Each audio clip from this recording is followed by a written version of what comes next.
You are in the pay of Russia. Now, that might be news to you, but if you've been protesting against Israel's murderous onslaught against Gaza, apparently it might not be because, I don't know, you object to the mass slaughter of innocent people, including well over 13,000 children, or because you object to destroying an entire healthcare system, leaving an entire population in the brink of famine, displacing them from their homes, leaving them without water and shelter. It's not because these evils maybe don't sit well with you. No, apparently another explanation might be because you're receiving big fat paychecks from Vladimir Putin. Now, that might be news to you and your bank balance, but I don't make the rules here. Apparently, Nancy Pelosi, the former Democratic Speaker of the House, does instead. Tinfoil hats at the ready? Good. Let's have a little listen to this contribution, which, whatever you say about Pelosi, isn't lacking in the imaginative department. They're in front of my house all the time. So I have a feeling for what feelings they have. But we have to think about what we're doing. And what we have to do is try to stop the suffering in Gaza. This is women and children, people who don't have a place to go. So let's address that. But for them to call for a ceasefire is Mr. Putin's message. Mr. Putin's message. Make no mistake, this is directly connected to what he would like to see. Same thing with Ukraine. It's about Putin's message. I think some of these protesters are spontaneous and organic and sincere.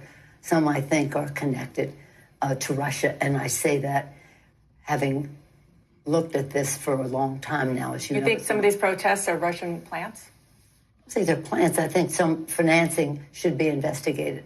And I want to ask the FBI to investigate that. Well, that's generous of her to say so, to concede that some protests against the mass murder of Palestinians are spontaneous and organic and sincere. Thank you, Nancy. Glad you can engage with that possibility. However, I don't know, far-fetched it may seem, however unlikely you may consider it, that some people care about things such as human life. Now, as for the rest, some, I think, are connected to Russia. She goes on to say slyly that some financing should be investigated by the FBI. Pretty big claims there, I'd say, which require, appropriately, pretty big evidence. Who are you talking about exactly? Which organisation? Do you have more than a hunch or supposition that a hostile foreign power is funding protests? Are you saying these protests would be smaller and there would be Americans who currently oppose this massacre who otherwise would be supporting it if this Russian money you provided absolutely no evidence for wasn't funding some organisations you've also failed to name? Now, it's easy to laugh about this, but it is actually deeply serious and disturbing. A extremely powerful politician linked to the ruling party in the United States, certainly at the presidential level, is calling for protesters to be investigated by the Federal Bureau of Investigation. Now, let's be clear here.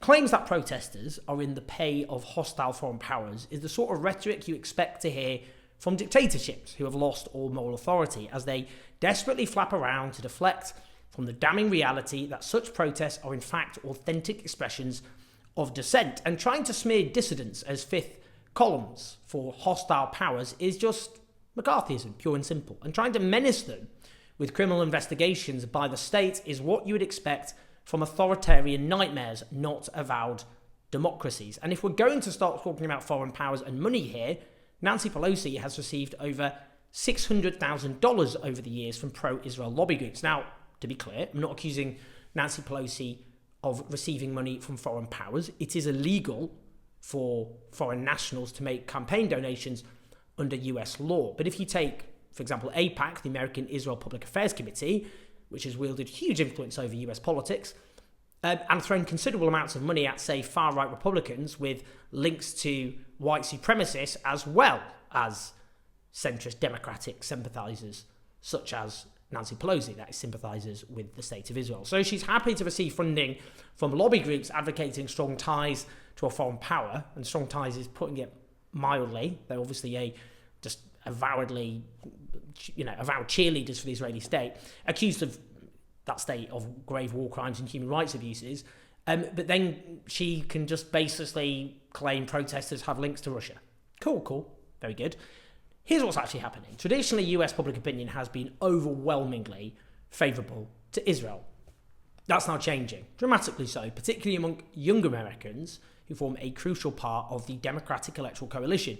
Clearly, Arab and Muslim Americans, for a start, also key parts of the Democratic support base are infuriated by the mass slaughter. And that understandably is making the Democratic establishment worry, not least because with every passing year, millennials and Generation Z, who are more pro-Palestinian than any previous generation, represent a ever-growing share of the US electorate, and they're increasingly demanding that the Democrats in particular listen to their views, because they obviously see the Republicans as a lost cause and they see the Democrats as the party which is supposed to represent their interests. Well, a Democratic establishment which frankly doesn't understand these younger generations has nothing but contempt for their views. Bear in mind, the oldest millennials are now 43, so young is pushing it. As a geriatric millennial, I can testify to that. Nancy Pelosi is 83, so getting on for twice as old as the oldest millennials, while the youngest members of Gen Z are now 12, so she's pretty much 7 times older than them. Joe Biden is 81. The average age of a senator is 64. So US politics is often called a gerontocracy. Now, before I lose all my older viewers, who I love very much, there are so many opponents of the murderous onslaught of Gaza who are older citizens, including veterans of peace movements which existed before I was even born. Now, it is just undeniably true that younger generations are becoming far more pro-Palestinian than older generations, which I'll go into. Let's just look at the polling.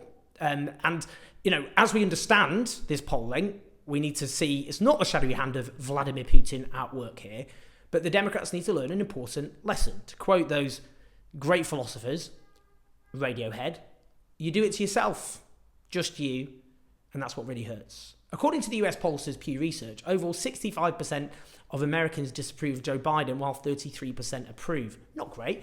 Among 18 to 29-year-olds, 71% disapprove, just 27% approve of the job he's doing. And bear in mind, that's particularly damning because in the overall figures, that includes Republicans and Conservatives, while 18 to 29-year-olds, there are less of those. They're just more likely to be progressive Americans. So lots of progressively minded younger Americans who are pissed off with Biden. Now, according to a poll by Harvard Capps Harris, 1/3 of Americans think Israel is committing genocide. That's quite an astonishing figure if you think about it, given how often and critically supportive of Israel the US has been. That is a huge number. That's tens and tens of millions of Americans who think genocide has been committed by a close US ally. While 66%, on the other hand, think it's trying to defend itself. But let's just break those figures down. While just 15% of senior Americans think Israel is committing genocide, 57% of Americans aged 18 to 24 think it is. Those aged 25 to 34 are evenly split. So there's huge sympathy for the view amongst younger Americans that genocide is happening. According to a YouGov poll for The Economist last week, meanwhile, 27% of voters who opted for Joe Biden in 2020 sympathise more with the Palestinians compared to 24% with Israel, 36% declaring about equal.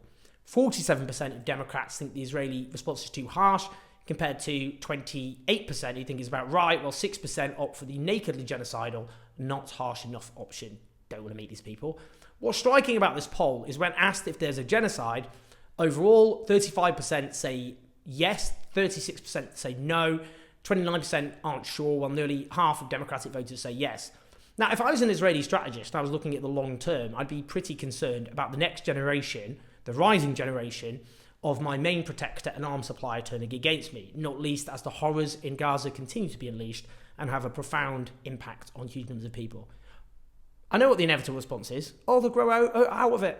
It's just because they're young and naive and all the rest of it. Now, this isn't true. The most pro-Reagan demographic in the mid-1980s were the young. As recent research by the Financial Times in London finds, US and UK millennials are the first generation not to shift rightwards with age. Now, there's one, I would say, pretty straightforward explanation for all of this. Thanks to the struggles of people of colour, of anti-racist movements, these rising generations care more about issues of racism and oppression than those before them, notwithstanding the obvious exceptions, including, I'm sure, many of you watching or listening to this.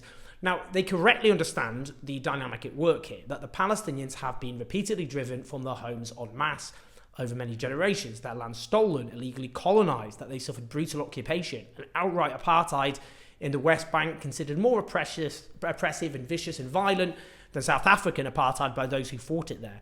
Brutal mass incarceration, torture, ill treatment, suppression of civil liberties, repeated mass slaughters, and now genocide. Now, it was not Russia or Putin, a regime responsible for its own terrible war crimes, responsible for these figures. It's not them who are driving the Russian regime protests in the United States.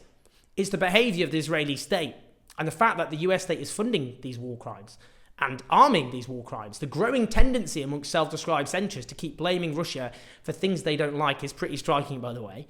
For so long, this particular political faction accused their opponents of being conspiracy theorists, completely oblivious as to their own tinfoil hat tendencies. I suspect we will be hearing a lot more of this frankly embarrassing nonsense. Russia, Russia, Russia. You can't just point at everything and say Russia, as ever-growing numbers of all ages turn against this barbarism. Please like and subscribe. Do share this video. Keep the show on the road on patreon.com/OwenJones84. Listen to us on podcast. I'll speak to you soon.